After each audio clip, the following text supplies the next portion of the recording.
what are some bad advice and like shitty stuff you see going on like in the health industry and stuff right now, like pretty common stuff.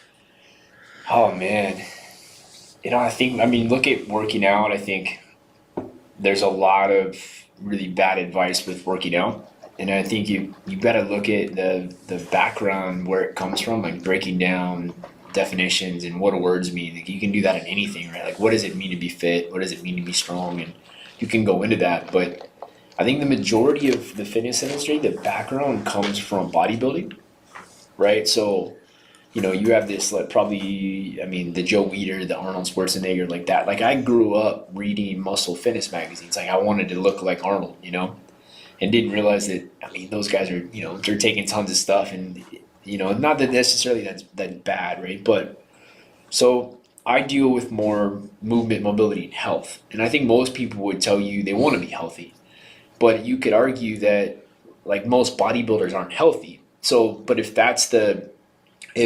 Jane goes to the gym and she hires a trainer and that trainer has a bodybuilding background, maybe they're not even a bodybuilder, but that's what they studied, and she gets thrown into this workout regimen that's designed for a bodybuilder, but she doesn't want to look that way. She wants to be healthy. Like we're not on the same page. And I think a lot of people think that, right? They think that they'll avoid working out because they don't want to do what they think working out is. Like they think working out is you got to go, grind on the treadmill and you've got to bench press and you've got to squat.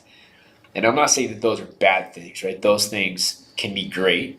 Like a squat is a fundamental movement that can be the best exercise for you, or it can be the worst depending on the person and depending on their foundation. So I think, you look at mainstream media and how it pushes people, and that's what most people know. So unraveling that is going to take a lot of time, right? It's like for people to realize there's way more to it than that, and being healthy is this broad thing where meditation and daily movement and like you guys know I've been very big on being barefoot and getting outside and all those things I think factor into being healthy.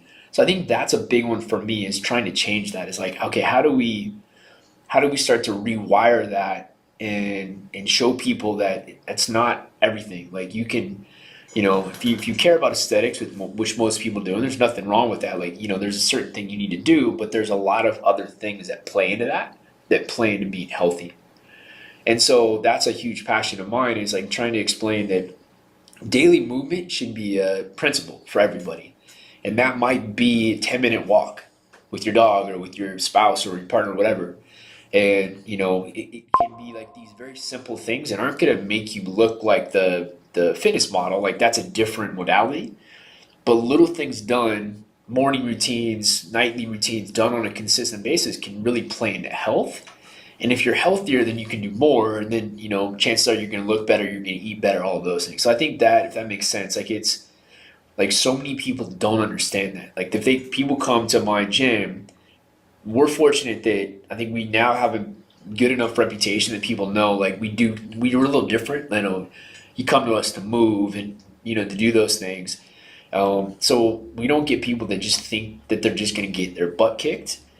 And again, not that that's bad. Like to be fit is important too, right? And you guys got to train hard. Like I don't want people to think like I don't train hard, and obviously you guys do, but you should train hard. But there's way more pieces to the puzzle than that.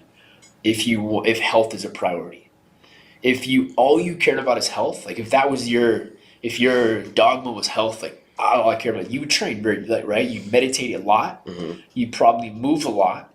You probably wouldn't like you do some loaded exercises, but you do a lot, maybe more yoga-ish stuff. If you care more about aesthetics, that's going to kind of rewire that. So I think that's a big thing. Is like clarifying what it is that you want and what's the language or Yeah. like kind of common language, right? Yeah, so it's like pretty much just different goals for different people and like what their main focus is and their main goal is.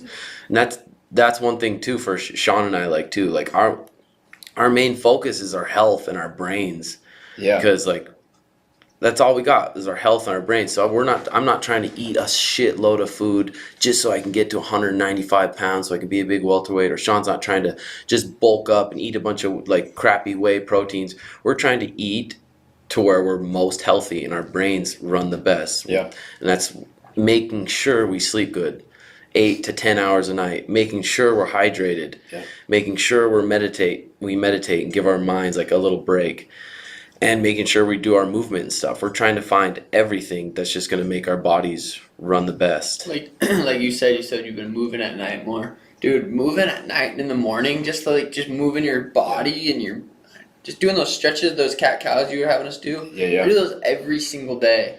And there's a big difference. It's powerful, right? Like you guys are really in tune, which I think is a gift.